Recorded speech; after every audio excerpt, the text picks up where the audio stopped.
The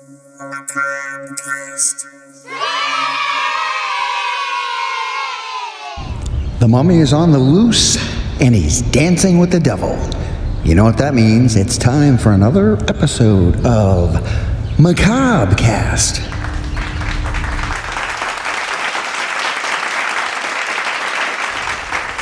First up, Matt writes in, which horror movie villain deserves a sequel? He says, I suggest Billy from the Canadian horror classic Black Christmas. While there may have been a couple of remakes of Black Christmas, I feel Billy's character has plenty of potential for a true sequel to the original film. Well, I'll tell you what. Here's where I go with this. I think as far as Billy carrying a franchise, it might be tough. And quite honestly, Scream took that idea and ran with it. I mean, the whole caller in the house and prank phone call, killer. Scream, at this point, 6 movies in, has beaten that whole theory to death. But I'm going to tell you this, what I think would work. Black Christmas can work as a franchise if each story was an individual new story, not tied to the other. Kind of like what John Carpenter wanted to do with Halloween when he made Halloween 3. And that's just my opinion. Matt says, another sequel I'd like to see, even though it kind of had a definitive ending, but I still feel there are more stories to tell in this world, is the more recent film Haunt. Great film. One of my favorite films. One of my now definite every Halloween movie picks.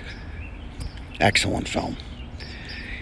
Matt further writes, for your other question about CGI, new version of classic Universal Monster, I would definitely love to check that out. But as far as CGI blood goes, it's absolutely terrible and always takes me out of the movie. I agree with the CGI blood. I'm talking more this imaging that they used, like in Rogue One with Peter Cushing. But I 100% stick with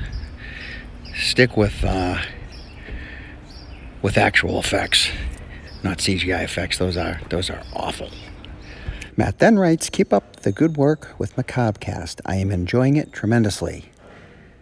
Hoping it will turn into a full podcast someday. Well, thank you, Matt. Right now, we're in our infancy. So who knows where we go from here. Next up, we have a voice message from Velvet.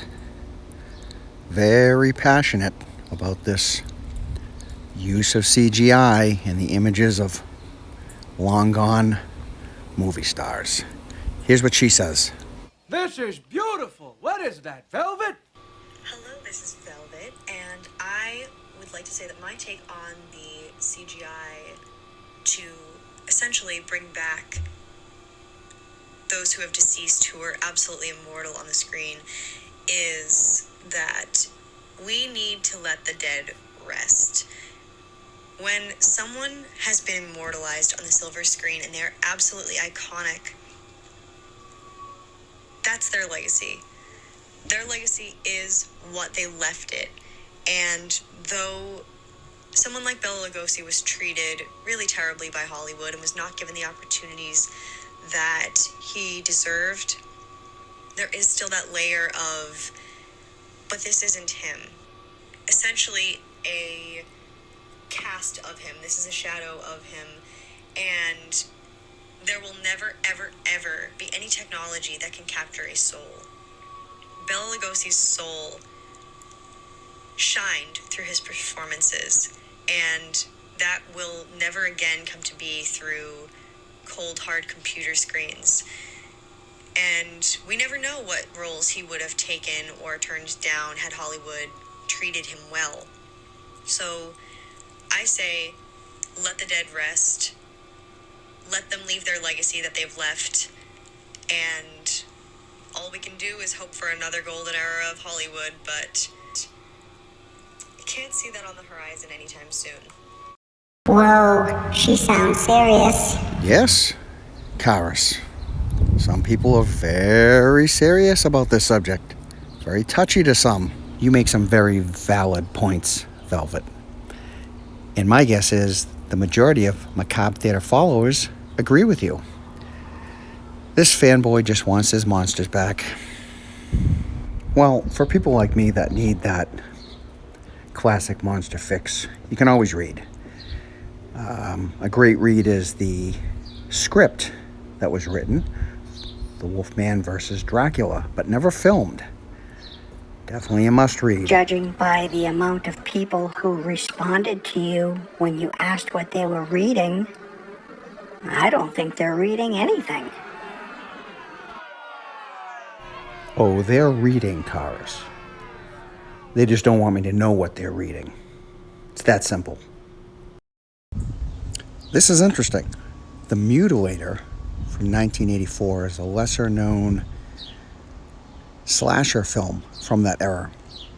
Lesser known because, if I remember correctly, it was absolutely putrid. It's getting a sequel, though, sometime this year.